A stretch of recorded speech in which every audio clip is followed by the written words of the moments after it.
new album, Hummingbird. You pushed up the date to June 7th. Why are we getting this a week earlier?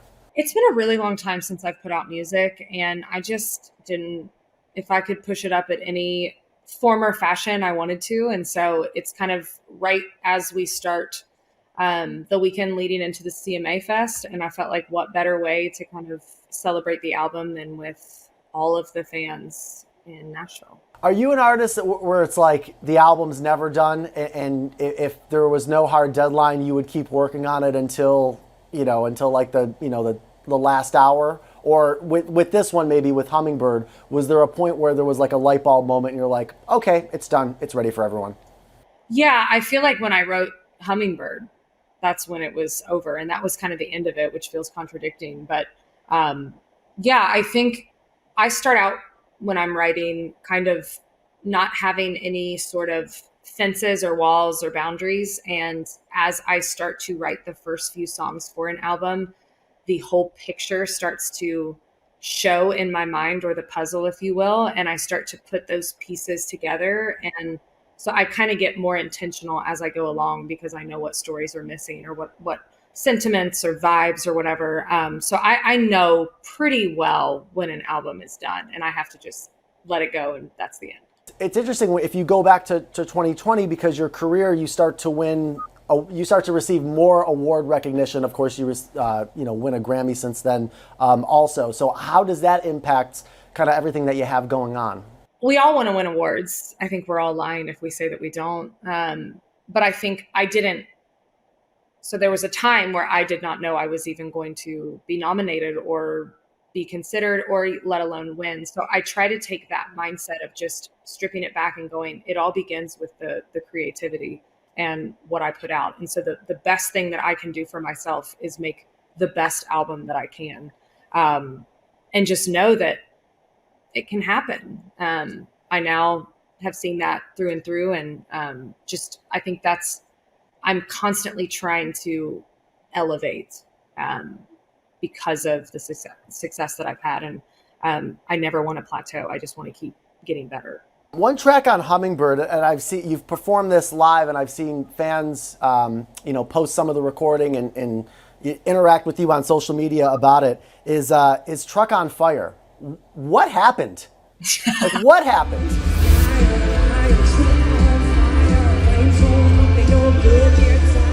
Honestly, it's not like this guy did this to me and I took his truck and burned it down. But there is that sentiment that I think is in, especially us ladies, where if you do us wrong, we want to seek revenge. And what is like the dream scenario to like get rid of something? Carrie Underwood keyed the car, I'm burning the truck down. And I think maybe that's just the Kentucky side of me coming out for everybody. But it's been fun to see the way that girls, it's another form to me of like giving girls an anthem of feeling strong. And I think that's become so much a part of who I am and my duty as an artist. And it's fun to just see them singing along already when the song isn't even out. On the subject of tires, I've seen also some of these videos on social media of you and Tim McGraw working out, or at least you attempting to work out with Tim McGraw. I didn't realize that this was like a dual thing where like you went on tour with him and you got Barry's boot camp like all in one. Did you realize what you were signing up for with the Tim McGraw tour? I mean, I've been told about his, you can look at him and go, that guy is dedicated on a level that I am not dedicated.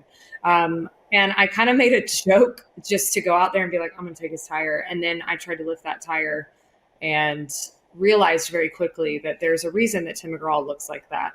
And there's a reason that I don't have abs and muscles like that. So he gave me a little lesson, and I'm just going to like leave all of that to him. He told me that in the video, he pushes that tire like very far down the road. I don't think I could have done it again.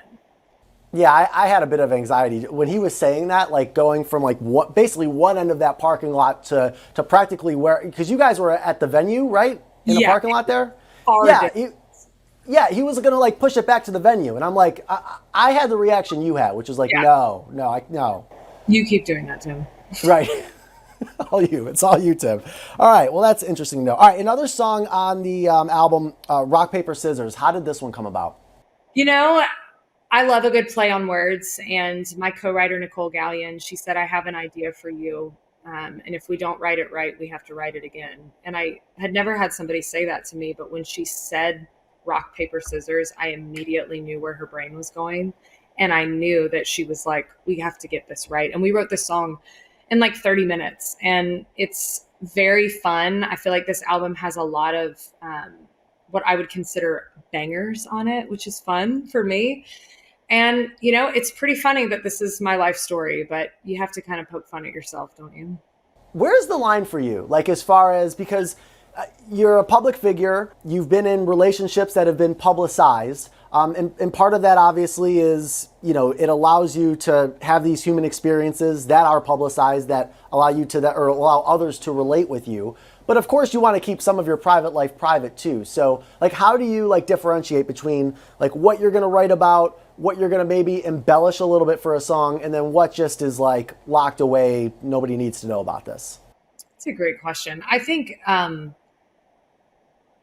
you have to walk some sort of line just for your own personal well-being. But I think for me, I don't want to live my life in privacy. And I'm a normal girl that's going through all of the same things that, you know, I want to share when I'm happy. I want to share when I'm excited, and all of the things that I have lived in my life. I mean, it's been very pure to me. The experiences and the feelings and the emotions and anything I've ever posted, whether it was, oh my gosh, I'm getting married, like that was real for me. Or, oh my gosh, this is so hard. That's also real for me. And so I think, you know, there are certain things that your family knows and your good friends know and God knows. But I think I try really hard I know that somebody else is experiencing something that I am. And I think the 29